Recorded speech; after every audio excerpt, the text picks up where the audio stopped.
Now, I know that it eventually led to you becoming a helicopter pilot. It did, yes. At some point. Yep. Can we pause, though? Because I want to leave that as a cliffhanger for the next episode. Sounds like a plan.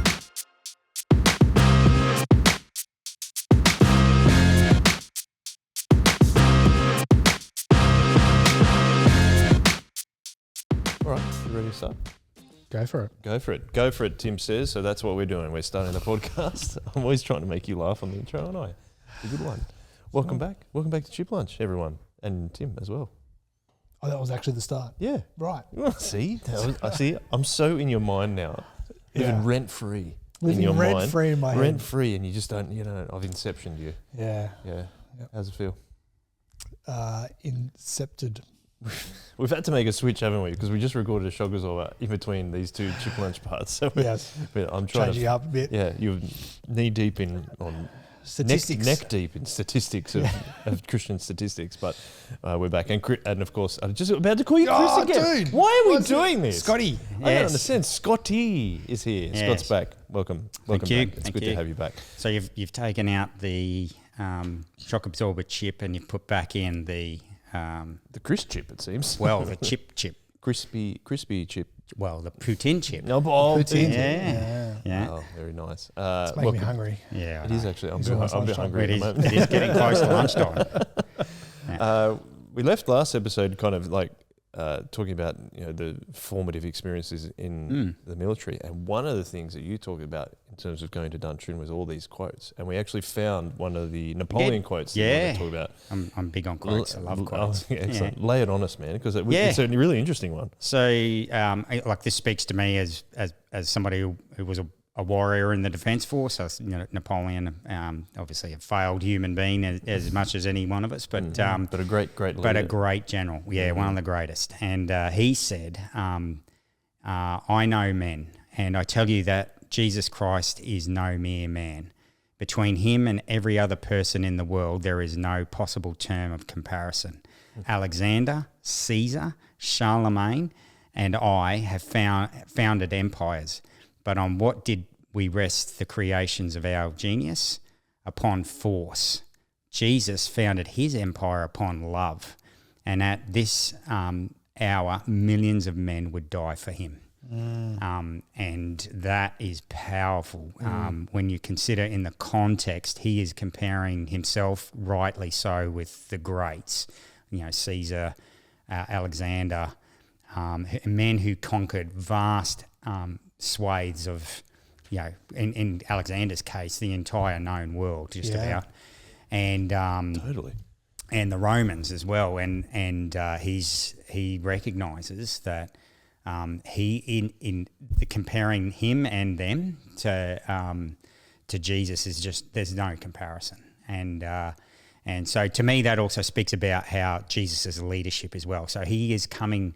Why it appeals to me as a quote is because Napoleon is coming at Jesus from the perspective of a leader of men, and he's going, there's no comparison. Like I've led men, I know men, I know I've seen them at their worst and in the most worst circumstances, and still this guy is greater than me, and I that's why I love it. It's such a cool quote. So yeah. Does that and something that we've talked about in your first part as well is about how having that foundation of your belief in Jesus has really helped shape what kind of leader you were as well, and how you performed in the army. Is that the same when in the knowledge that you're training in the army, you have the knowledge that you might get sent into combat? Yep. Is it the same thing that God's got this handled? It is, yes. So there's purpose behind why the military does what it does, and so for me as a Christian, it just adds an extra dimension and foundation to why I've been taught what I've been taught. But the military knows that this works. They know they've had in terms of a contemporary Australian Defence Force context, over 100 years of in some case some of the highest end combat the planet has ever seen. And they know how people respond in combat, and they also know what works in combat. And so that's why they inculcate us with these values and these principles that are Christ-like, because we, surprise, surprise, the OEM, the original equipment manufacturer, has said this is how you're going to work as a human being. It works this way because you're made in my image. And so they've taken those lessons on board, smart enough from even a secular point of view. But mind you, they were also recognising, I suppose, Jesus in those particularly early Christian years of our country, and that had a really significant influence on how you lead and manage people. And it does give you a high degree of confidence that it's going to be okay. Like, even if I got shot in the first round, I'm still going to be okay, right? So that just changes your perspective on life. If your life is all about you and that's all you've got, then you're not probably going to put yourself in harm's way, because if I get shot, then it's game over. That's it. There's nothing else. And I think that having that understanding of where you fit into the big picture, and God's given us that through His Word, that's really powerful. And it motivates you to make decisions, in normal life. Like, it doesn't have to be a military perspective. Moral courage comes easier in that context than I would say it would normally come for somebody else. So because that price that you're going to pay for a moral courage decision is you're doing that because you know God wants you to do that, and it's going to might cost you your job. In some cases, it might cost you your life. But the other side of that is always, always good and better. So, and I've seen that numerous times where in my career, where I've made a moral, I've had to play the moral card. Sorry, make a moral decision that required an extreme amount of courage to do it. And at the time, in some cases, I thought the price I am going to pay here is huge, and I don't know what the other side's going to look like, but you just do it because you know it's the right thing to do, and God blesses that. I've seen that multiple times. So, yeah, my first sort of recollection of that kind of decision was in relation to on pilot's course. I cooked an engine, so. And I actually rang up a radio station once, because they rang up and said, "What's the most costly mistake you've ever made?" And and all these people were ringing up saying, "Oh, it cost the work $100 or $1,000." And I rang up and said, "Oh, it cost work about $500,000 because I destroyed an engine." And the back end, like the consequence for me was that I could have been kicked off pilot's course, like scrubbed. And anyway, I just chose to tell the truth, and I didn't sugarcoat anything. I told it as best I could. Basically, I just I had a circumstance where I was given a solo flight to do a remote area navigation near Charleville, and we'd already broken one aircraft. I was given a new aircraft. The instructor who had been flying that aircraft before me said, "Hey, she's running a bit hot. Just keep an eye on it." But when she's running a bit hot, it's within limits. She's running hot. So 110 degrees was the limit on the engine for the oil temperature. And he said it's running about 108, 109 type thing. And so I jumped in the aircraft, started up, and straight away the engine oil limit's at 112. So it's 2 degrees over. And in aviation, you're taught a limit is a limit. You don't go flying if it's out of limits. Right. But in my head, I'm going, "Oh, no, that's cool. He said it's running hot." So I pull into the hover, doing my checks, then fly down, get ready to take off. By the time I'm ready to take off, it's now about 125 degrees and rising. And I'm going to make a captain's decision. I'm going to come back and land. So I taxied all the way back in, landed. And by the time I shut down, and the instructor had come over. She was running north of 130 degrees. And I didn't know this at the time, but 130 degrees is engine replacement. And so anyway, what that might sound like a pretty minor thing, but the fact that I chose to then pull into the hover is now me choosing to fly out of limits. And then I continued to choose to fly out of limits. And then when I came back, I was still choosing to fly. So I should have just put it down straight away. Even if I was out on the runway, I should have just put it down and not taxied back in, even if it caused a bit of an inconvenience. So there were people calling for my blood after that, because that cost the Defence Force a fair bit to recover the aircraft, put a new engine in, blah, blah, blah. So, but at the back end of that, I had to tell my story, and I didn't get scrubbed. I ended up being asked to go and do other speaking events for speak at an Anzac Day, because they said, you spoke so well, we want you to go and represent us at an event. And so you built a reputation around integrity in that moment that I never knew was happening in that moment. So, right. Yeah.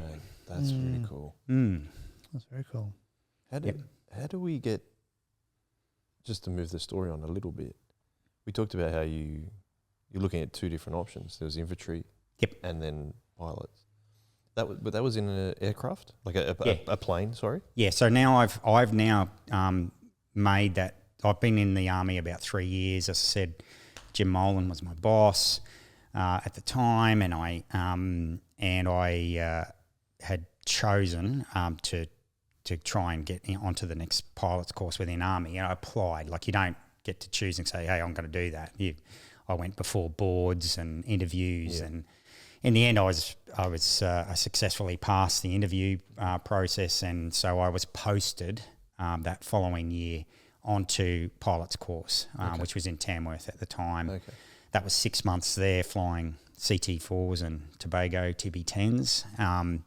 I then went from there to Canberra for 6 months and flew Squirrels, which were cool helicopter. And then I went from there after 6 months to Oki, and just near Toowoomba, and I flew Kiowas there, which was going to be my operational type. And it was whilst I was in Oki, that's when I cooked the engine. Oh, okay. And are they helicopters? Sorry, the Kiowas or not? Kiowa. Kiowa, sorry. Yeah, so American names all its all its military helicopters after Indian tribes. American Native Indian tribes. So Chinook is from the Chinook tribe, Apache, Comanche, Kiowa, Iroquois. All of those are Native American tribes, and so that's how the naming convention. So I was flying a Kiowa, which was a little reconnaissance helicopter, single engine. It's also a Bell helicopter. It's a Bell 206. Oh yeah, okay. So that's I've heard of Bell. Yeah. Yep. So that's when you cooked the engine on the helicopter. Yeah, I was a student at the time, so you're given a bit of grace, but only so much though. Yeah, because that was the question I was going to ask. How did you move from planes to helicopters? Because I know from maybe the only other discussion that you and I have had, which was a few years ago at an Easter service down at Swallow Rock. Yes. That you've flown helicopters in combat. Yes, I have. So I'm just wondering, how do you get from the pilot's course to then moving to helicopters and then actually flying in combat? Yeah. Okay. So pilot's course is that next training. So you've got to be an expert in whatever field, like corps you're in. So I mentioned before I was mechanised infantry. I'd done courses. I knew how to drive an armoured personnel carrier. I knew how to fire weapon systems from an armoured personnel carrier. I knew how to employ that platform in combat. So it's a graduated process. You know, you learn how to drive the thing, you learn how to crew it, and then eventually you're taught how to employ it tactically. Okay. And that's a months of training. Yep.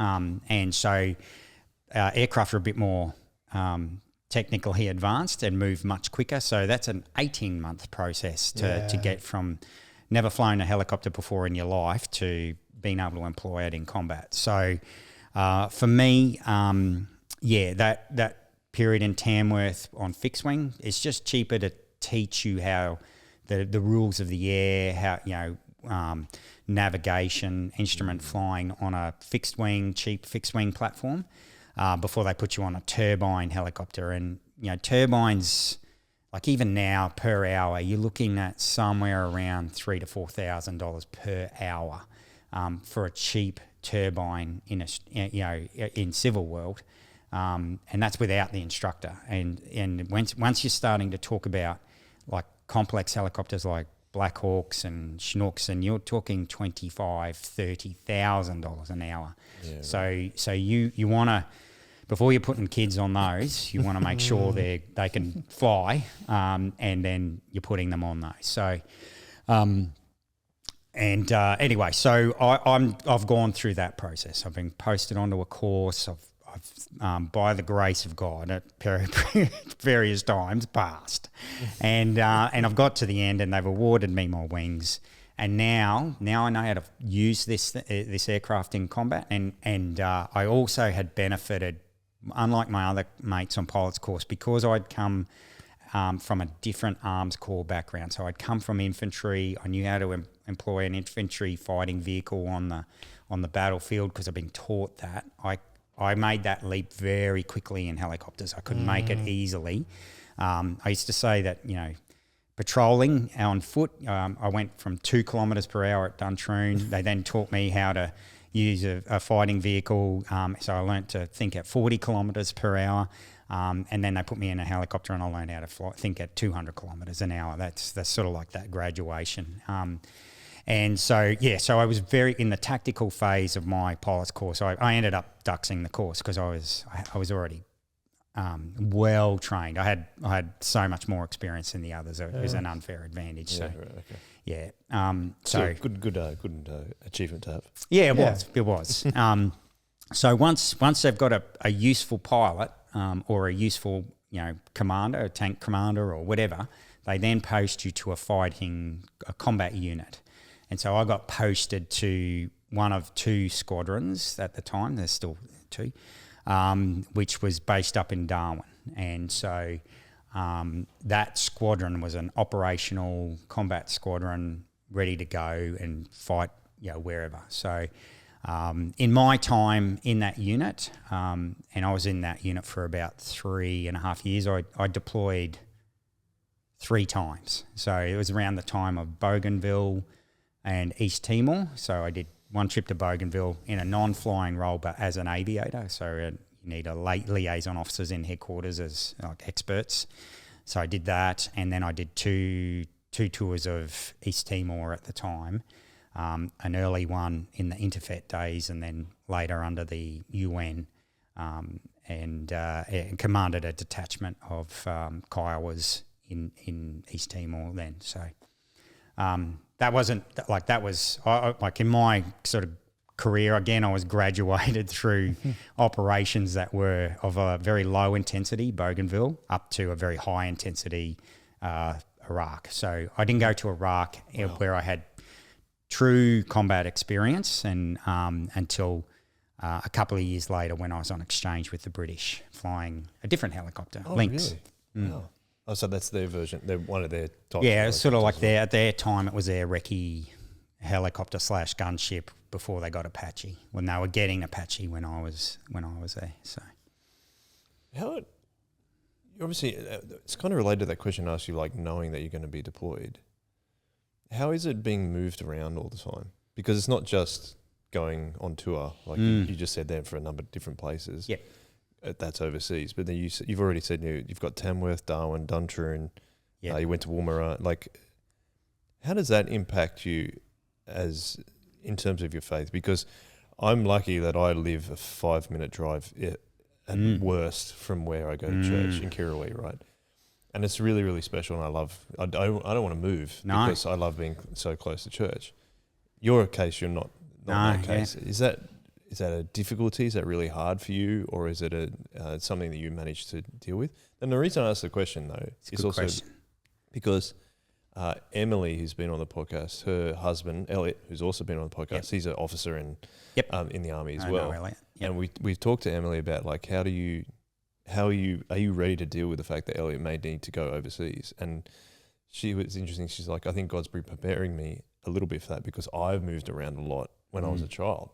So she's kind of got an experience of knowing what that's like. So, yeah, how does that play out for you? Do you think, or how has it? 'Cause Yeah, you're a bit more locale now. Yeah. I have not spent as much time in one location since I was in my teens as I am now. Yeah. So, I think I counted 21 times in a 25-year career. Wow. That's a lot. So, you move a lot. Generally speaking, though, it was once every 2 years. So when I was in training, that once every 6 months, that gets your average up pretty high.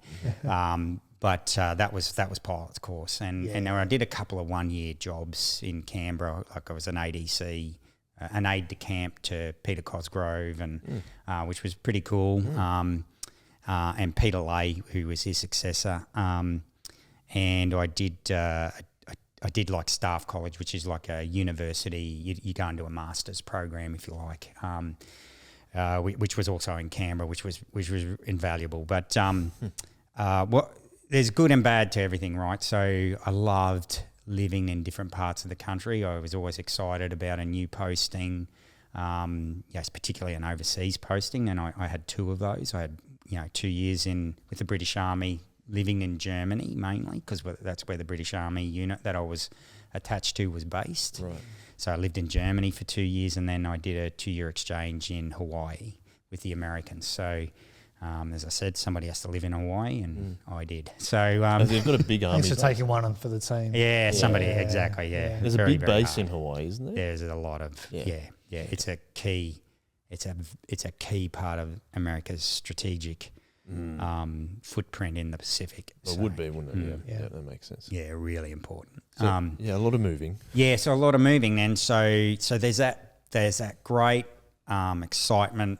I'd say blessing in that you get to see different church communities. I went to church in Hawaii, cool. Darwin Church, a lot of really great Christian friends that we had up in Darwin. And you move around, and I had a number of postings to Sydney, so I'd go to churches here in the Shire, or initially, I'd be staying with my mum and dad's church up in Baulkham Hills, even though I was in Holsworthy at the time. Okay. So that's the good bit, but there's a price to pay. The bad bit is that I personally got lazy insofar as I never committed to anything in church. So and that's the downside. I knew that I was going to move in 2 years. I just knew it. So that's your posting cycle. The military does a really good job of trying to keep you in one location for as long as possible, like back-to-back postings in a geographic location. But if you really want to go places, you just go wherever they want you to go, because it's going to, and they're great jobs, right? Like, I could have stayed in Canberra before we went to Germany, but he's going to turn down 2 years living in Europe and getting paid and all your main expenses pretty well covered. Yeah. And we were certainly not going to do that. So there's just but as I said, what that means is that I just never really got involved in my church community that much, and you just took a very short-term view of life, and which means you're probably more of a leech than a contributor. Is that also in your relationships with people too? It can, yeah. So the relationship piece, and we'll probably talk about this, because I've spoken about my first wife a bit in this, certainly in the first podcast. Yeah. And one of the prices that you can pay is that time spent away. So in our first year, and this isn't necessarily normal, in our first year of marriage, no, not our first year. When I first moved to Darwin, I think I spent 9 months away in the year, because I was deployed twice, once to Bougainville, once to Timor, and then I went back the following year. And so that over time, and now on reflection, did not help, because it's quite biblical. Like, don't separate yourself from your wife for too long, because it's not good. And so that absolutely played out for me. you forget the person that you're married to because you're just there in the moment. You're there doing a job, and you don't like forget them, but it's you just you take for probably granted elements of your relationship. So, and relationships are built on being close. That they are, and it's and again, like for you, living in the Shire, never leaving it. There's a great blessing in that as well, but I would also say there's a downside to that as well. So I remember, and this it played out for my kids as well. So I remember being a little bit concerned about it, and then I read an article. It was an American CEO said, "I actively recruit children who have from the military." I'm going, well, that's odd. And he said, I do it because these kids are not set in their way. They've learnt to adapt. Their life experience at a very young age is very broad. So, my daughter went through, I think, 9 schools. My son went, so that's Bree. And Lockie went through, I think, about 5 or 6. And I remember when we first moved to the Shire, so I was the commanding officer of 6th Aviation Regiment out at Holsworthy at the time. And he came home from Shire Christian at the time, and he said, "Dad, we did Aboriginal studies today." And I went, "Oh yeah, that's interesting." And I said, "Any of the kids met a full-blood Aboriginal kid?" And he goes, "Nah, not one." No one in the Shire. And he'd just come from a school in the Northern Territory where half his classmates were full-blood Aboriginal kids from communities. Yep. And so he just knew, and it was normal to him. And so I've come to appreciate that my kids have had an experience and an education life-wise that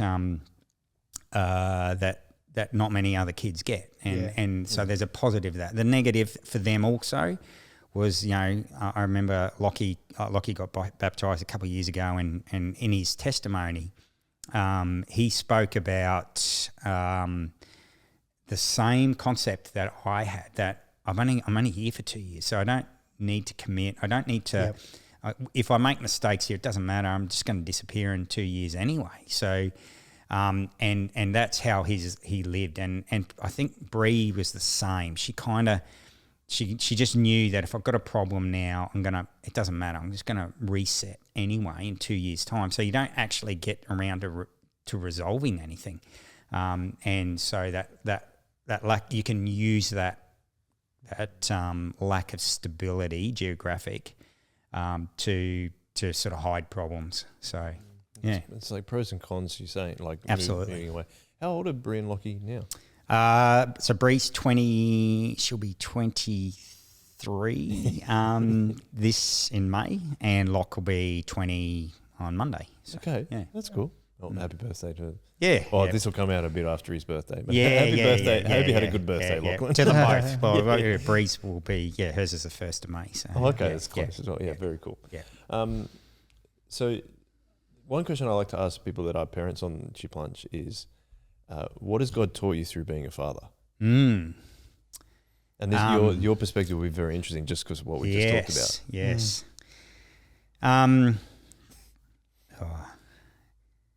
It's probably everyone says this. So I think everyone would say this. You get a perspective of God's love for us in a way that I could never ever appreciate. So I often think about how fortunate I am to be able to have a child, or in my case, children, and see them with a father's love. And then you translate to yourself and go, of course God thinks of me that way. Of course God loves me in a way, and I've just got the human element of what an imperfect human who still manages to love his children in a way that you didn't think you could love, I suppose, another human being. And then you translate to that and then put it on steroids plus in terms of how God looks at us. And that's I think the greatest lesson I've learnt from being a dad is that. And then when you look at how the Father treats us and how he forgives and how he measures motivation, etc., around sin.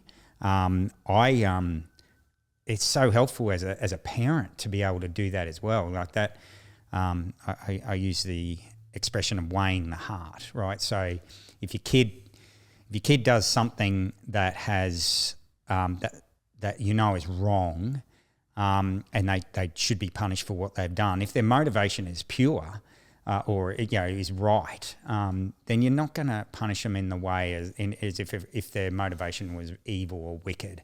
And so that measure, that weighing the heart is so important. And I see how that translates to our own lives and how God treats us in this life and sort of corrects us and manages us. And sometimes you need a really hard kick up the bum, and you get that when you need it. But a lot of the time when you're trying to do the right thing but you trip up, it's a correction, but it's not a massive kick up the bum. So I've had my fair share of both. That's true though, but that's how God uses us and helps us to see that he is the Father as well. Yeah, absolutely. Yeah, it's so cool. It is. Yeah, it's one of the great privileges of how God shares his knowledge with us, and we get to learn from that. I think that's great. That's such a great thing about being a Christian and your relationship as you walk with Jesus through your life. You just go far out. Yeah, I can see that. Or just you can see a parable or read something in Psalms or whatever, and you go, I never saw that perspective, and now I'm seeing it, and you just go, that's cool. Yeah. So how he constantly reveals stuff to us is and you could read like the same passage 17 times and get something different out of every time. Yep, it's amazing, and that's the Holy Spirit just sort of doing his thing in us. So yeah, totally. Yep. I think I appreciate your perspective on fatherhood. Did you have a question there, Tim? No. Okay, sorry. I've got another question. You okay Right, if I ask for it? Yeah, thanks. I wanted to ask you about, and this is a reasonably sensitive topic, combat. Yeah, it's not that sensitive. Well, I do mean that. Like for some people it is, you're right. But I find people are generally tread carefully around it. And that's okay, but I would argue for many of us, it's not like we kind of, it's not a crazy thing, but we kind of hold it as a badge of pride. Like in the Defence Force, if you have combat experience, people look up to you. Yeah. And they don't go, oh, poor you. It's I wish I was you. Well, that's it. Like even related to making moral decisions in the army.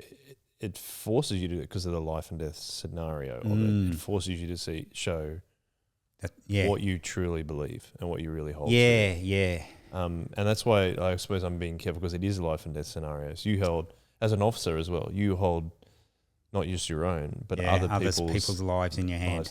You do, absolutely. With your orders and commands, etc., etc. Yep. So my kind of question is, and like the fact that you've been to East Timor and Iraq is wild for me to comprehend. Yep. To be perfectly honest. Afghanistan. And Afghanistan. So three major conflicts that Australia has been involved in the last 20 or odd years. Yep. So I suppose there's a lot of questions I have for this, but I'd like to hear like maybe a good experience in combat, and then if you're willing to share like a bad one. Yeah, sure. And then the reason that I'm asking the question though is I'm a Christian. I remember a long time ago when we first started Soul Revolt Church, I think, Tim, you must have been there too. There was a discussion about war. It was what we call a lounge room session, where we talk about like interesting like topics that are, how does a Christian operate in a scenario like this particular thing? One was a war, and one, there was someone who said they were pacifists and they didn't believe that we should fight in wars, and there was another one who his son was in the SAS. Yep.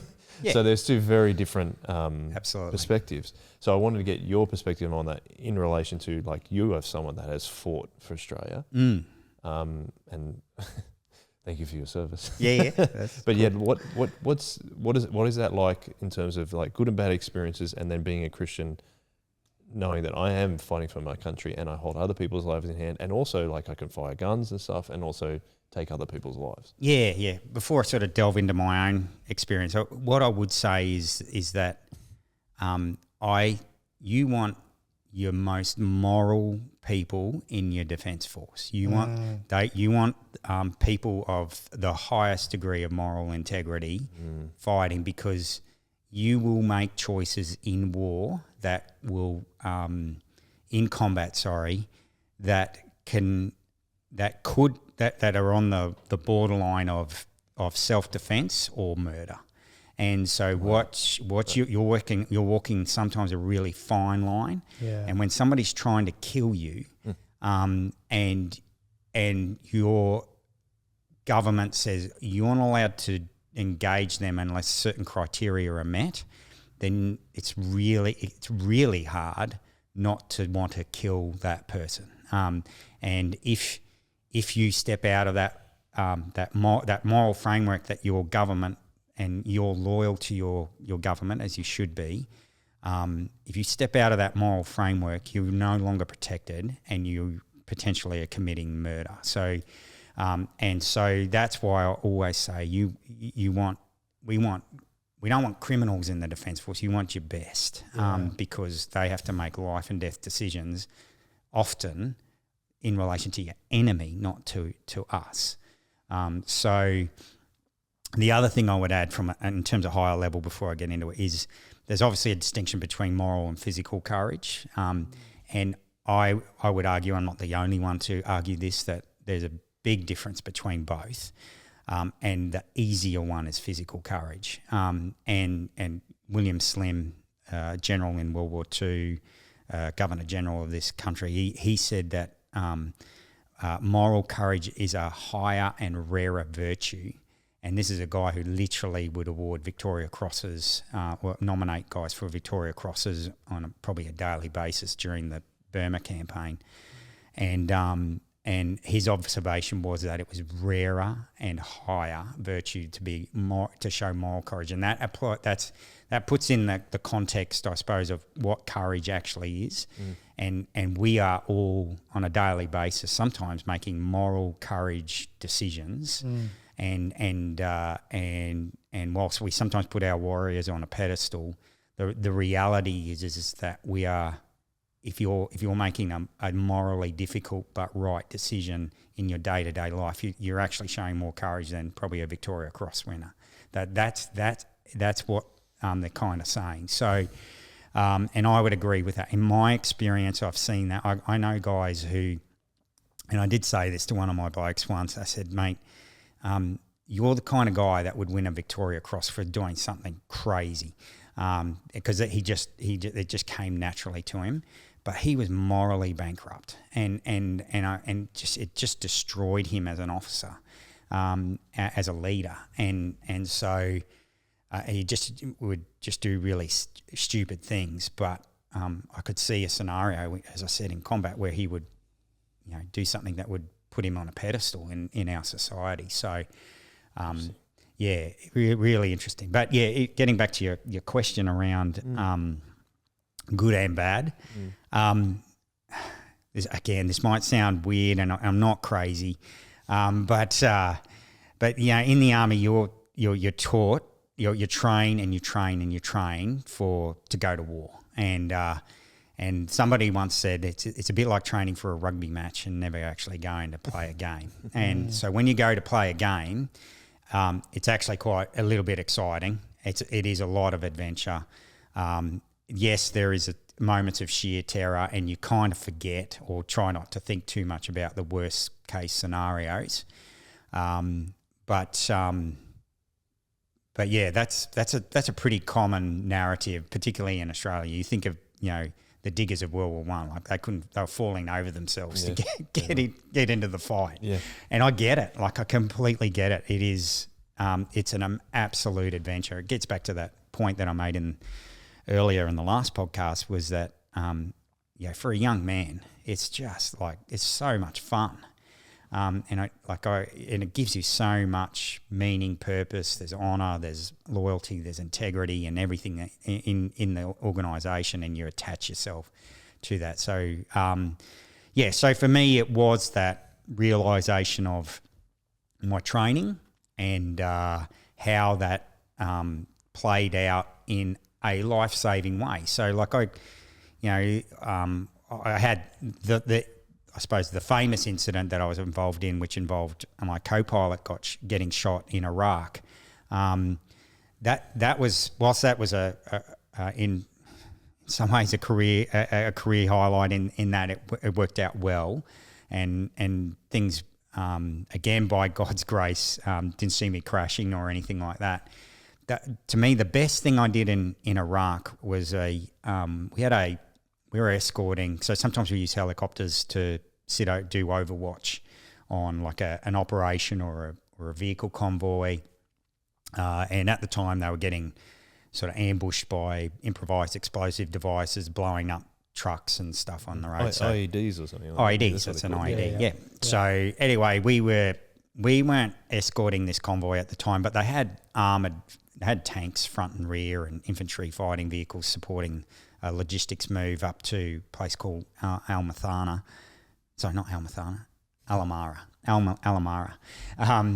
Seriously cool from a biblical perspective in Iraq too, because I would go into Talil. Just a real quick side note, which is the old like that is where Abraham was born, right. Wow. And the ziggurat is still there. Really? Yep, and the old Babylonian city still there, and you'd just fly over these cities in the Mesopotamian cities in there that are like fenced off for archaeologists to go in and figure out what that was. That's very cool. Yeah, Mosul was only just up the road, and that's Nineveh. Awesome. Well, as a Christian, it was just like far out. This is amazing. But getting back to what I was saying, this convoy had moved north. We weren't providing overwatch at the time. Anyway, they hit an IED, blew up a garbage truck, I think. So that's funny. Didn't get one of the more important vehicles.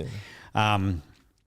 And then we got reacted, because that's kind of what we would do. We would kind of be a quick response to an incident, and then we'd sit over the top of a contact, or a contact is when people are shooting at each other, or in this case an IED going off. And so I sat over the top, and you do what's we call it battlefield commentary. So you sit over the top, you tell them on the ground what you're seeing.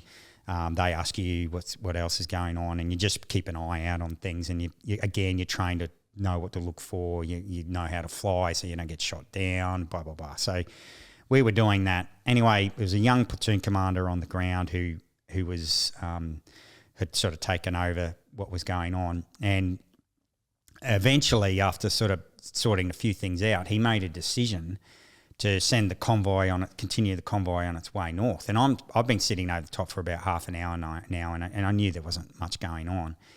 And then he made this decision. I went, mate, what are you doing? Like, you're going to send vehicles on a convoy north and leave all your armoured vehicles to sit around this destroyed garbage truck and let them go without any protection whatsoever. And it was crazy.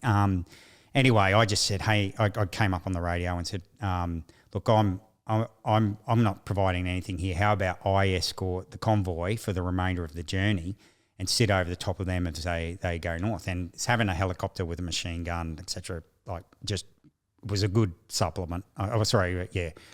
For them not having protection. Anyway, I did. I sat over them and I made it really overt. Like, we were low, fast, just aggressively stopping over anything that was sort of in the way, just to sort of give the guys a bit of comfort that they were being looked after, but also doing our job to make sure that they got there safely. Anyway, we get into Al-Mathana.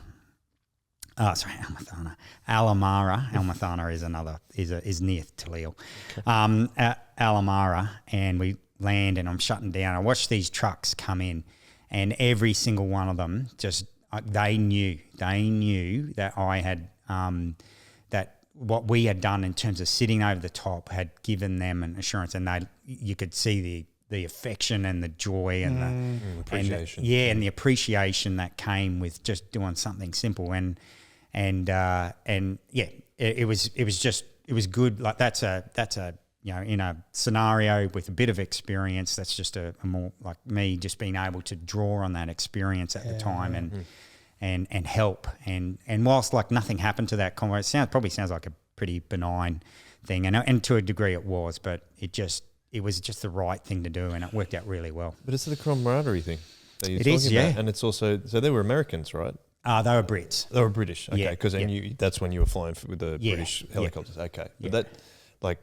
But even as an Australian being in there, you know how there's probably a bit of thing like, the Brits, the Australians, the US, blah, blah, blah. But then like when it comes to the life and death scenario where they need protection, it's Absolutely. like I'm gonna sacrifice that. Yep. Whatever's who's better, whatever, but for the common good. The better good. Yeah, the greater good. Yeah, you're right. Yeah. That makes sense. That's cool. Look, bad things. I mean, obviously your mates getting shot are never a good thing. So I had that happen. But again, my perspective is a little bit better because in the end, like my co-pilot who got shot, a guy called Keith, he made a full recovery. So he was okay. So look, for me, if and look, other people died on that deployment that were in the battle group we were supporting. Other soldiers were blown up mainly, and so I wasn't in close proximity to those guys. I didn't know them, for example, but I was in the battalion at the time. Yeah. So that is obviously the greatest sort of downer, if you like, in terms of being involved in that and seeing people hurt and killed. And so, what am I saying there? Whilst that's an obvious one, the other one is that some people, and it gets kind of back to what we were talking about before, with how we're all different and the sensitivity around people coming out of combat. And a really interesting thing for me to learn was that lesson. And I think in the last podcast I said I can be a little bit cold and a little bit unforgiving of people's lack of resilience, maybe probably the best way to describe it. And so I had a sergeant who never left the compound, so was in the safety of a compound the whole time. And he was one of my mechanics. And, this is at the time where, soldiers are literally getting blown up in IEDs. We are taking rounds through the aircraft. I've had my co-pilot shot. And he's never left the compound. So, like, we're leaving every day, getting shot at, somebody getting blown up, sitting over contacts, blah, blah, blah. And you come back and he basically will want to probably suffered what we describe as PTSD. Like he lost it, and he eventually we had to evacuate him out. And my at the time, I remember you don't deserve to go, mate. You nothing.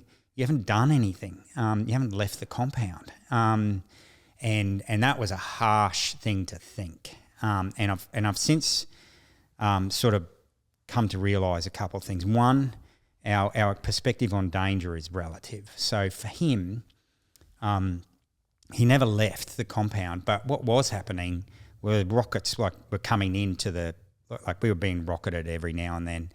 And sometimes the rockets hit, Internet Cafe about a week after I left got hit by a Chinese 107mm rocket.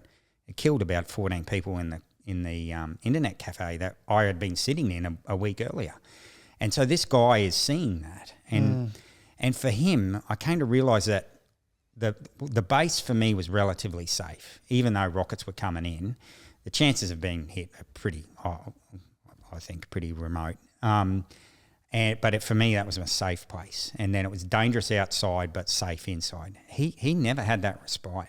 He always felt that he was under constant threat of being killed, because he just had no point of reference that was different in that moment, and it he had no he probably I don't know what he believed, but it drew, in the end, it just drove him to a point where he couldn't cope anymore, and that lack of resilience is probably an unfair thing to say in that regard, because his circumstances were different to mine and his point of reference was completely different to mine.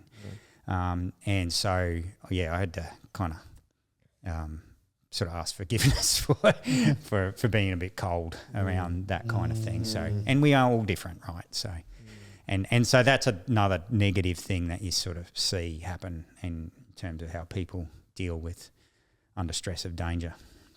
Yeah, and I can understand partly your perspective too, because you're like, we're out here fighting, and you haven't even done anything like that. No. But you're the one leaving. Yeah. But I mean, I also hear your regret in handling that situation. Yeah. As you did. And I think there's some credit to be attributed to you going, I didn't do that well. No. And I think, because that's a sign of humility. It is, absolutely, yeah. Whereas some other people may know, well, I still said the right thing. And I think that's a little bit. And I think that your faith probably plays a massive part in that too. Yeah, definitely. Being willing to take responsibility for something you feel like you haven't done to the best of where you may have done it. Yeah, that's there, but by the grace of God goes I, right? So, yeah, exactly.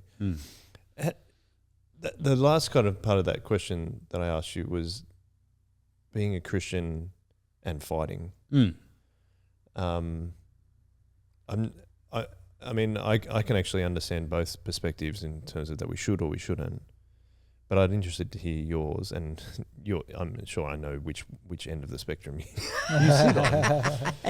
But what I valued, I think, from the discussions that we've had so far is that I think you're quite nuanced in the way that you speak about it. I appreciate that a lot, because I appreciate people who can think and articulate things really clearly in that sense. What do you think about Christians that needing to fight? Are we called to fight and sometimes, unfortunately, be participating in killing other people? Obviously, you picked it.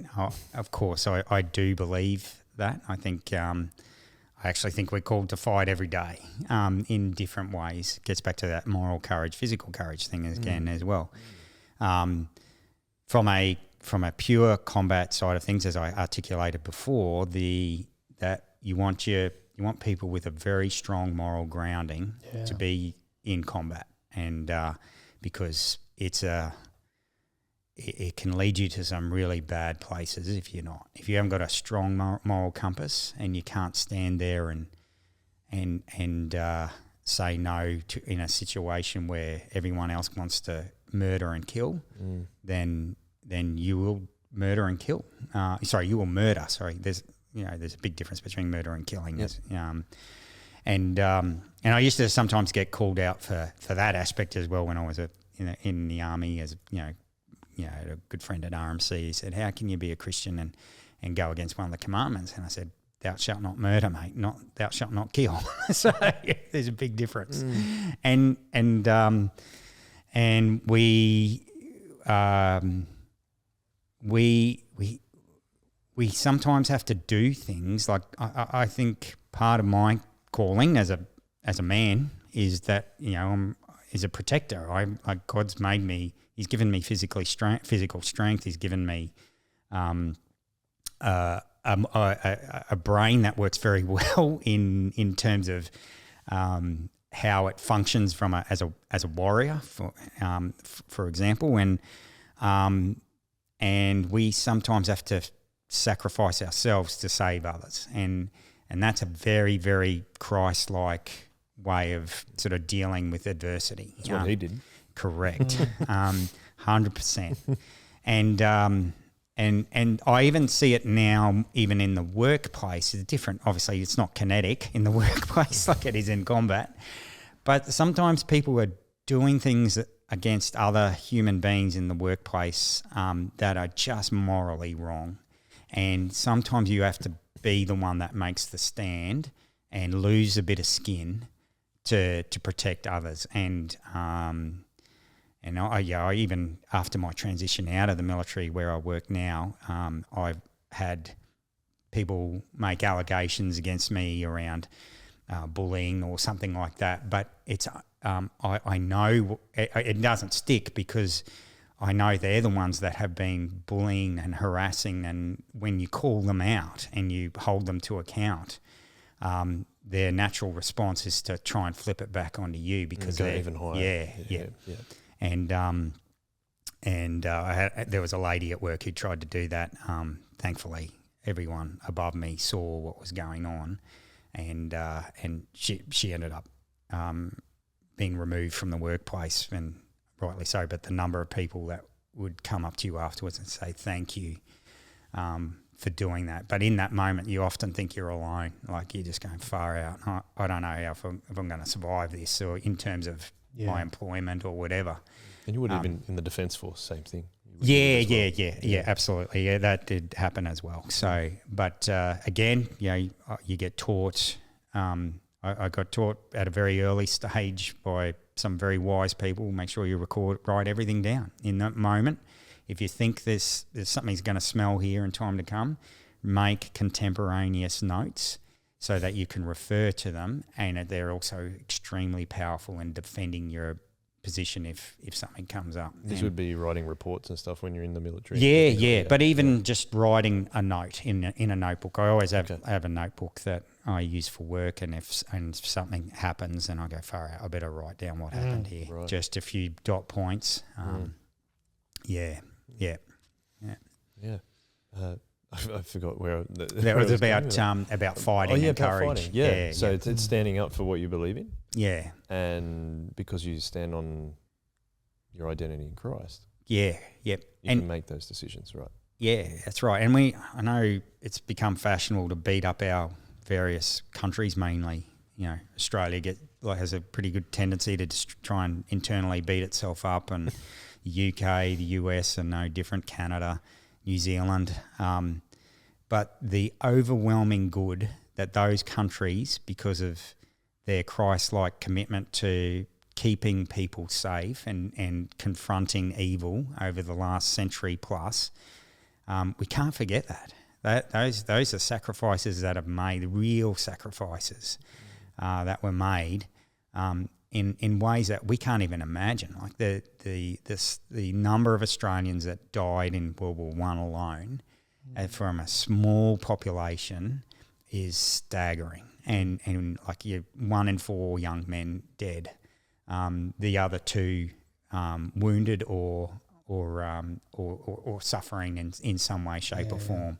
It's just and these were things that needed to be done. We needed to stand up. You need to stand up to your Hitlers, your Stalins, your Putins, your Xi's. you need to stand against them and stand up, because if you don't stand against evil, eventually they don't care. They're going to come and get you. So there's plenty of sayings around that. Evil flourishes when good men don't do anything, and that's a truism today as it was 100 years ago. Yeah, and it's not even to do with them, but that sacrifice then has, you're saying 1 in 4 of Australian men be the same in the UK and absolutely, and all these countries, that the effect that it has on society after they've done that too is huge as well, and it's through massive. No fault of their own. It's just they had to sacrifice themselves to do that, and then as a result, it affects things ongoingly. You said you read Gallipoli. Have you read his book on World War I? No, not yet. Read that. Okay. Yep. So what I like about what's his name? Les Carolan? Carolan, yeah. Les's books is that there's 2 things I liked about what he did. One was he gave an analysis of the impact throughout the book on terms of what this was doing to a society. So he'd talk about a battle, and he'd say, so-and-so died in this battle, and he was a future prime minister or a future doctor or a future lawyer or a future parliamentarian, and you go, and after a while you get to understand just how much of a price we paid as a nation in terms of what we lost. Yeah. And the other, he also is a little bit critical of Bean, which CWE Bean was CEW Bean. He was a war correspondent, wasn't he? He was a historian, and Australia is blessed to have that man. But he's the first guy that I saw was a fair and critical critique of him, because he was very much against Monash, and Monash was a Jew. Was he? I didn't know. Okay. Yeah, and I think he had a bit of anti-Jew sort of sentiment. And so he addresses that a bit too, which I really like about Les's writing. Yeah. Well, just for people who don't know, Monash is a very popular general from World War One. He's our greatest general. Who transformed a lot of stuff at Gallipoli, and then went to the Western Front in France, and then transformed a whole lot of things. He did, yeah. And it's one of the fathers of modern warfare. Yep. Because didn't he bring in the thing about marching behind tanks? Yeah, he brought in. He broke the stalemate basically. Yeah, so at the Battle of Hamel, which was the first time the Americans were engaged in combat as well. 4th of July, I think that battle was. Oh, was it? I think that's why they lined it up. Maybe I'm wrong with the date. It was 1918 anyway. Yeah.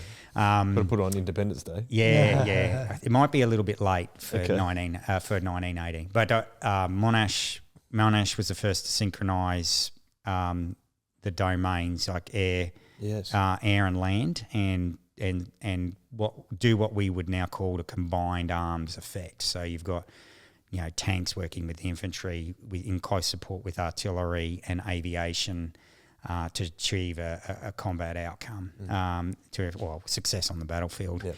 And famously, Monash said the battle would take 90 minutes and took 91. And which is pretty remarkable, because none of us there's a saying in the military that no plan survives contact, and that's a truism. But if you don't plan, you plan to fail. That's a truism as well. I'd talk about this all day with you, but just in the interest of time, I thought we can just put the Defence Force stuff on hold for a little bit. Yeah. And if you are listening to this or watching this, then talk to Scott, hang out with Scott and talk to him about it, because that's one of the reasons we do this podcast, is to get to know people at church. My question is, how did you end up coming to Soul Revival? Yeah, well, we kind of alluded to it before. So I was married to my first wife for about 27 odd years. And we're still good friends and whatnot, but we went through a divorce in about 2019-20 sort of period, and I don't need to get into too much of the detail around that. We went our separate ways reluctantly, but I couldn't keep going to the church that I was going to at the time, so. A really good Christian friend of mine, a greybeard, I would call him, in the faith, still is to a point. He's kind of retired now. Gary, I would meet with him every week, and we would sort of, just talk about what I was going through, and just man to man, mentoring, guiding, helping spiritually. How things were going out, and to this day we still meet every week for coffee. Cool. Anyway, Gary's has a background as a sports padre. He was with the Waratahs, with the Sydney Kings, and with Stu's link to the Sharks. Yep. He had formed a bit of a bond. And anyway, I was talking to him about needing to find a church and sort of struggling a bit, and he said, "Why don't you try Solly's?" And so I started going to Kirrawee, and enjoyed it. Just really enjoyed the preaching, and that's really still really important to me. I like good preaching, biblically based preaching, so I spent a number of years going to the Kirrawee service. I started dating a lady who's now my second wife, Nicola, and Nick started coming with me to church. She had a a Christian background. She grew up in Papua New Guinea, not as a missionary kid, but she's her family had a business up there, and anyway, she sort of had drifted away from the faith in her early teens, and so this was a bit of a coming back to her for her as well, and she recently confided in me that she had that longing for a while, even before she met me, and so she started coming, and then I was sort of living in Kronala at the time, and in a unit there, and then the whole Kronala thing started to kick off, and it just became easier for me to go to the Kronala service at the time. So we've sort of just kept going to Kronala and have been part of the Kronala congregation for a number of years now. So yeah, certainly during the COVID, I think back into the COVID period there and beyond. And so we're a bit more involved. Look, we are keen to get a bit more involved again in what we're doing there, and so much so that it's like when Nick and I, we're now married, we've got a house in Bundeena. We still do the drive now from Bundeena all the way around to Kronala to go to the Kronala service every evening, because we just feel that's our service. And I'm used to travelling to go to church. When I was in Oki, we'd drive into Toowoomba to go to a church service. So even though Kirrawee's closer as a drive, Kronala's still our service. Yeah. I appreciate your commitment to that. That's cool. Yeah. We do love it. We love the people there. We love the just the I suppose the mission that is that service, and how it even sort of, there's a lot of the homeless guys that come in, or not necessarily homeless, but they're unchurched people. I've started to form friendships with them and bonds with them, and sometimes we talk about Donald Trump or something like that with them. So, but often, we're just talking about just life, and you never know where that leads. You guys cook dinner as well? We do. Dinner roster as well, so thank you for that. So cool. Nick organises the roster for that. You're hospitality coordinators. Yeah. Awesome. So that's great. Yep. Well, you're doing plenty just doing that? That's a role. Hospitality coordinator. Very important role. That way, so. Very important for Kronala. That's great. Last question. Yep. Because like I said, we are running out of time. I could talk to you for a very much longer time. The last question that we often ask is, what do you wish you know now that you could tell your younger Christian self? When you said that to me before, I went, far out. What am I going to say? So everyone says that. Say that. When I say it at the start, no, I don't know, and like often it'll come out. It will, right? Yeah. And look, my mind at that time sort of went to, blessed assurance, I suppose. You like now, I've never doubted, Jesus. I've never doubted my salvation in any sort of serious way. Like sometimes a dumb thought will pop into your head, but I've never sort of had. Look, not sure if this is really real. Somebody said the other day, Jesus is my best friend. Jesus is my best friend, and has been for my life. But what I would say is that I probably, if I said to younger me, I probably would say, don't. God's promise around protecting you and persevering and sin in your life are real, and He answers those prayers. So look, like I've already told you a number of times, obviously, around my piloting and being a military officer. pilots are renowned for ego, and that's a truism. Like that generally, I don't know too many pilots that don't tell you first they're a pilot, and so as the joke goes, but yeah, as a younger man, as a helicopter pilot in the with wearing a flash uniform, eventually decorated for gallantry. It comes with a degree of celebrity, certainly within the army, like within the Defence Force. So, I was the only, distinguished Flying Cross winner in the Australian Defence Force, and the first since the Vietnam War. So, with that comes attention and celebrity and all the things that can pull your mind away from what's important.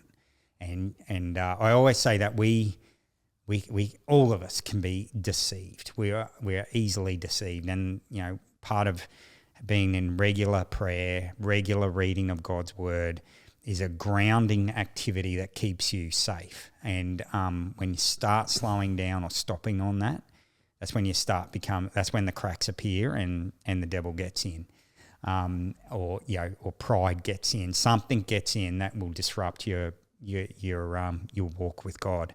And so that's what I would say to younger me is that when you recognise those signs, you need to double down on what you're doing to stay close to God, because if you don't, there's a price to pay. Yeah. Yeah.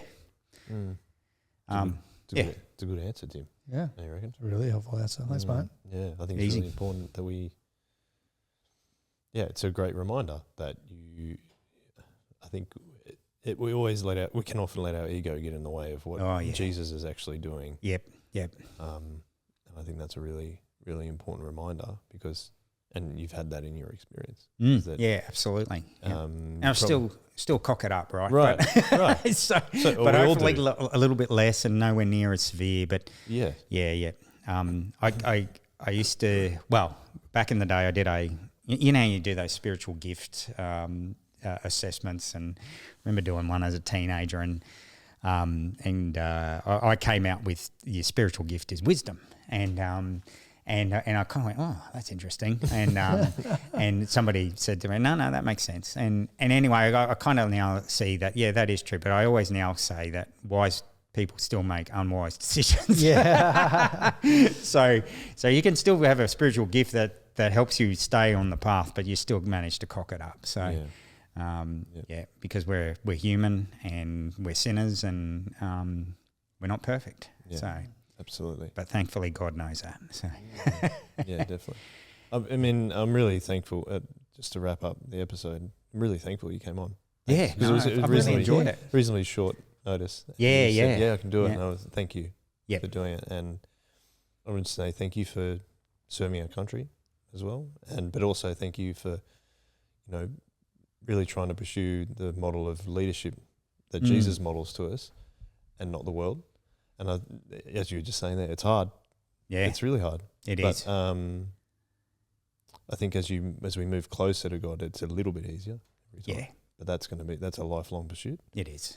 Yep. And we just get a glimpse of what it's going to be like in heaven. But I think that's what I've got out of your podcast is that I don't really know any other helicopter pilots, but I do even more so now. And I think it's, again, the point of this podcast is that God works through everyone, regardless of what they do. He does. Anyone. And he makes us a certain way that, I was meant to do what I did because I loved it. And God gave me that heart. And so when I fell into it and I eventually got into it, it was good. Yep. Really good.